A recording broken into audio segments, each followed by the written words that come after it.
देवी दुर्गा की चतुर्दशी की कथाएं।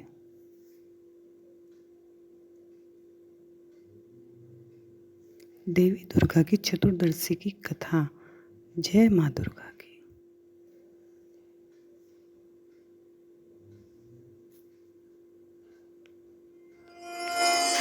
नमस्कार दोस्तों, आज के हमारे इस वीडियो में हम आपके लिए रोड चौदस की व्रत कथा लेकर आए हैं।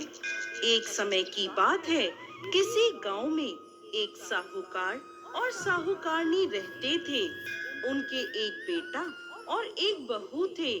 साहूकार का बेटा धन कमाने विदेश जाता है। जाते समय अपनी माँ से कहता है, माँ, मैं जब तक नहीं आऊं तब तक परिंदे का पानी खत्म मत होने देना और चूल्हे की आग बुझने मत देना। ये कहकर वो परदेश चला जाता है। अब बहू इस बात का माता रानी की चतुर्दशी की कथा। आज के हमारे इस वीडियो में हम आपके लिए रोड चौदस की व्रत कथा लेकर आए हैं। एक समय की बात है, किसी गांव में एक साहूकार और साहूकारनी रहते थे। उनके एक बेटा और एक बहू थे। साहूकार का बेटा धन कमाने विदेश जाता है। जाते समय अपनी माँ से कहता है, माँ, मैं जब तक नहीं आऊं तब तक परिंदे का पानी खत्म मत होने देना और चूल्हे की आग बुझने मत देना।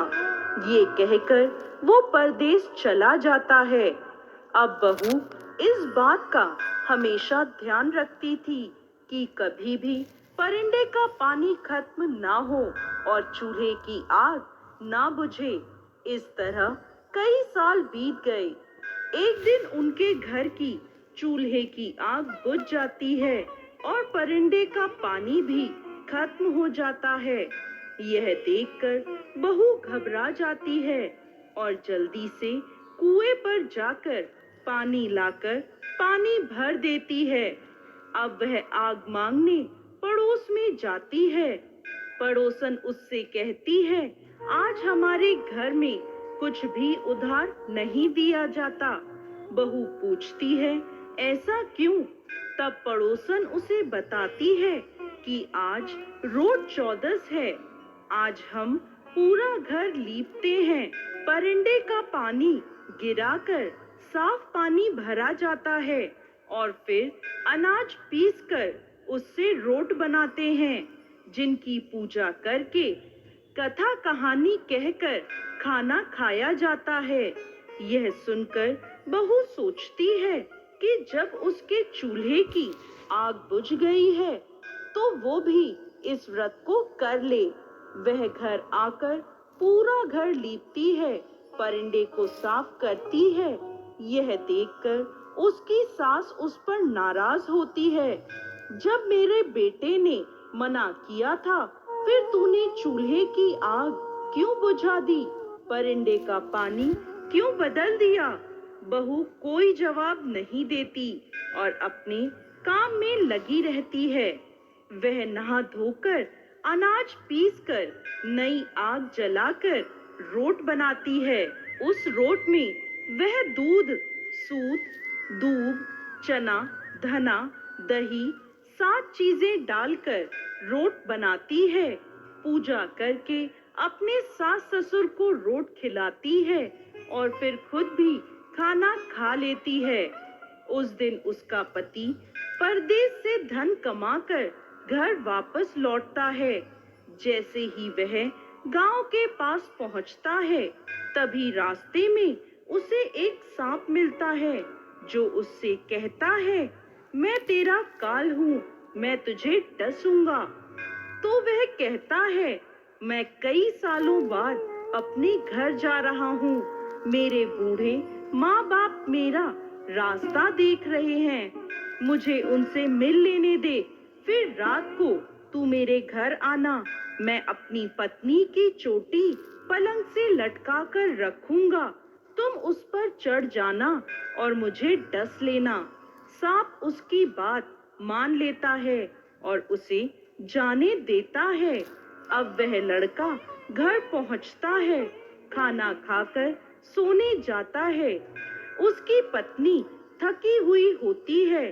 वह रोड को कहानी सुनाकर अपने कमरे में रखकर सो जाती है, लेकिन उसके पति को नींद नहीं आती, क्योंकि उसे पता था कि आज रात सांप आकर उसे डसेगा। आधी रात के बाद सांप आता है और बहू की चोटी से ऊपर चढ़ने लगता है।